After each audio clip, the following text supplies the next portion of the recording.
현재 진행 중인 상황에서 KF-21 전투기의 엔진 기술은 한국 국방 분야에 관심을 가진 사람들의 주목을 받고 있습니다. 얼마 전에 KF-21의 엔진 업그레이드에 관한 일련의 논의와 논쟁이 한국 국방 분야의 선두 전문가들 사이에서 발발했습니다. 최근에 한국국방과학연구소로부터 전해진 정보에 따르면 엔진에 관련된 다양한 상황을 처리하기 위한 연구 프로젝트가 진행 중입니다. 전문가들은 두 가지 상반된 견해로 나뉘었는데, 한쪽은 미국의 F414 엔진을 국내 엔진으로 대체하여 엔진 생산의 기술적 독립성을 확립하는 것을 지지하였습니다. 한편 다른 의견은 미국 엔진을 2030년까지 계속 사용하며 그 이후에 유사한 성능의 국내 엔진을 개발하는 것을 제안했습니다. KF-21의 엔진 업그레이드는 전투 능력을 강화하고 생산 라인 관리의 다양성을 증가시키기 위한 중요한 도약입니다. 만약 한국이 KF-21을 위한 국내 엔진을 성공적으로 개발한다면 이는 방위 산업의 비약적인 발전뿐만 아니라 우리나라가 선도적인 기술 수출 국가로서의 기회를 열어줄 것입니다. 오늘날 다양한 국가들에게 지속 가능성과 기술 자립 능력을 보장하는 것이 최우선 관심사입니다. 한국은 KF-21을 위한 국내 엔진 개발을 통해 기술 발전뿐만 아니라 글로벌 방위 산업에서의 입지를 강화하는 큰 기회를 맞이하고 있습니다. 하지만 앞으로 우리는 KF-21의 엔진과 엔진 국산화 계획 수행 시 마주치는 어려움에 대해 함께 논의하게 될 것입니다. 한국군의 미래 개발 전략에서 오래된 전투기인 F4와 F5를 KF-21이라는 국산 전투기로 교체하는 것은 기술 개발의 독립성을 달성하는 위협뿐만 아니라 국내산 엔진 생산 능력을 추구하는 목표를 향해 나아가는 것입니다. 이러한 진전은 세계적 항공 강대국이 되기 위한 노력을 상징합니다. 제너럴 일렉트릭의 F414 엔진은 KF-21에 장착되며 무제한 유속 엔진입니다. F414 엔진의 출력은 후버너 시스템을 사용할 때 15,000파운드이며 최대 22,000파운드까지 도달할 수 있습니다. KF-21은 두 개의 15,000파운드 엔진을 장착하여 두 원동이 함께 작동할 때 높은 추력을 발생시킵니다.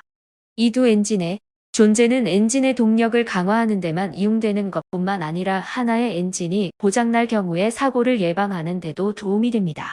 그러나 KF-21의 설계 과정에서 한국은 엔진의 수량과 관련된 다양한 어려움에 직면했습니다.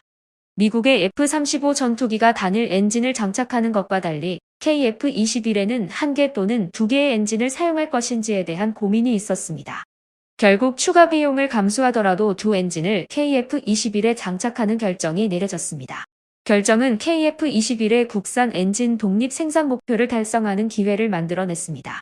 엔진 선택 결정이 다르다면 한국은 더 강력한 엔진을 선택할 수 있었고 국산 엔진 개발이 무시될 수도 있었을 것입니다. 물론 하나의 엔진은 엔진 하나를 제거하여 내부 무기 시스템을 설치하는 장점을 가져왔습니다. 그러나 KF-21은 4.5세대 기술에 기반한 디자인으로 F-35보다 더 큰 무기 시스템을 탑재할 수 있는 기회를 제공합니다. KF-21의 개발 과정에서 엔진 설계의 중요성에 대한 신중한 고려를 볼 수 있었습니다. 두 개의 엔진 사용 결정은 KF-21의 국산 엔진 생산 목표를 달성하는 능력을 제공하며 항공 전투 역량을 향상시키는 데 기여했습니다.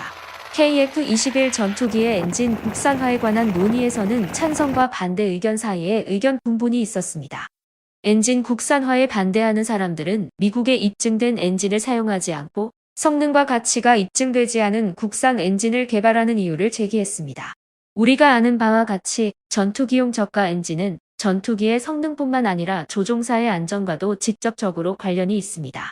그러므로 신뢰성은 국제적으로 심사숙고하고 최우선 순위로 고려되어야 할 문제입니다.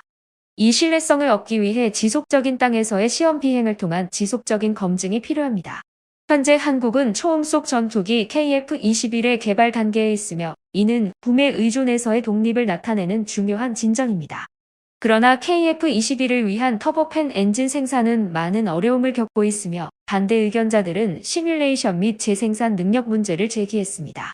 그들은 미국에 입증된 엔진을 적용하는 것이 더 현명한 선택이라고 주장하며 독립적인 엔진 개발 비용은 실패로 이어질 수 있다고 말했습니다. 그러나 찬성자들은 다른 견해를 가지고 있습니다. 그들은 엔진 국산화가 군사 장비 생산과 개발에서 한국의 역할을 강화시키기 위한 필요한 단계라고 믿습니다. 국가는 핵심 기술을 확보하기만 한다면 진정으로 독립될 수 있으며 전투기 엔진 개발은 미래에 더 포괄적인 발전의 기회를 제공하는 중요한 돌파구라고 생각합니다.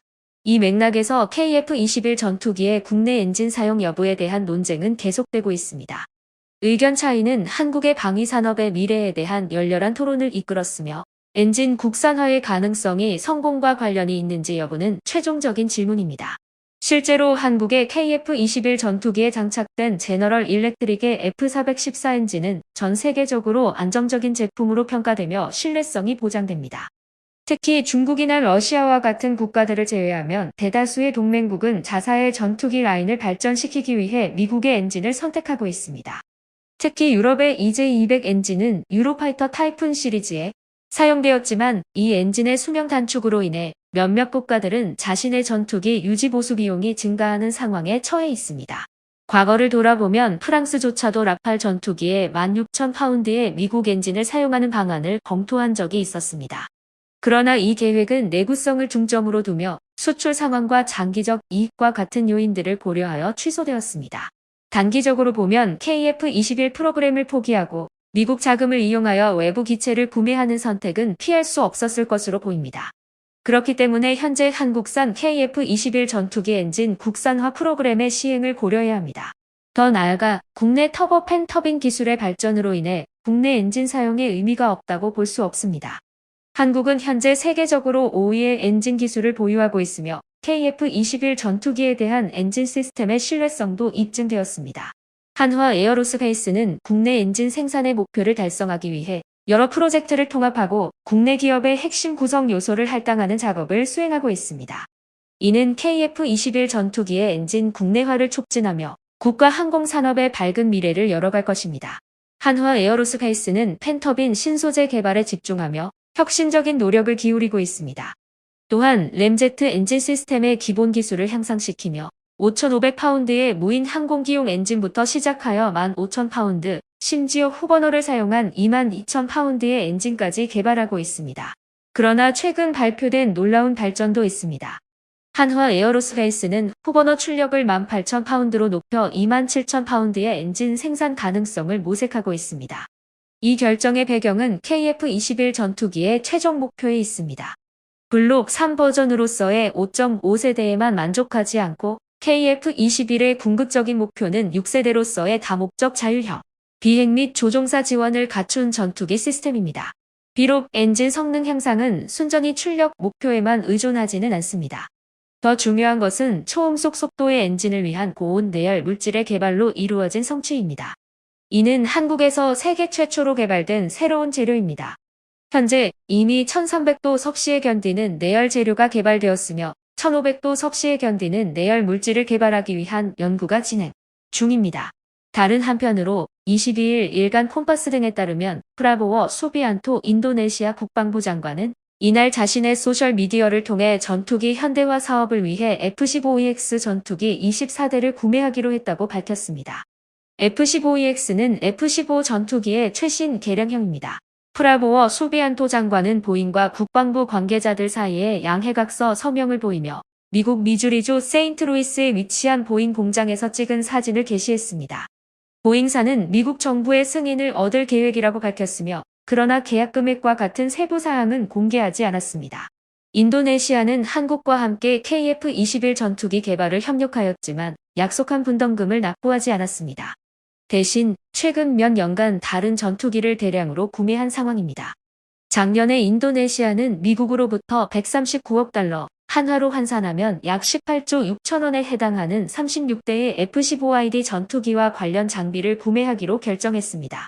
이 외에도 이 나라는 프랑스로부터 81억 달러, 약 10조 8천원에 해당하는 42대의 라팔 전투기를 구매하기로 결정한 바 있습니다. 인도네시아의 이러한 행동으로 인해 많은 분석가들은 이 나라 정부가 한국에 대한 8천억 원의 개발 분담금을 계속해서 미뤄둘 가능성이 있다고 여기고 있습니다. 그러나 일부 의견에 따르면 아마도 인도네시아는 한국과의 KF-21 개발 협력을 포기한 것일 수도 있습니다. 추가 정보가 있을 때 알려드리겠습니다. 영상을 끝까지 시청해주셔서 감사합니다.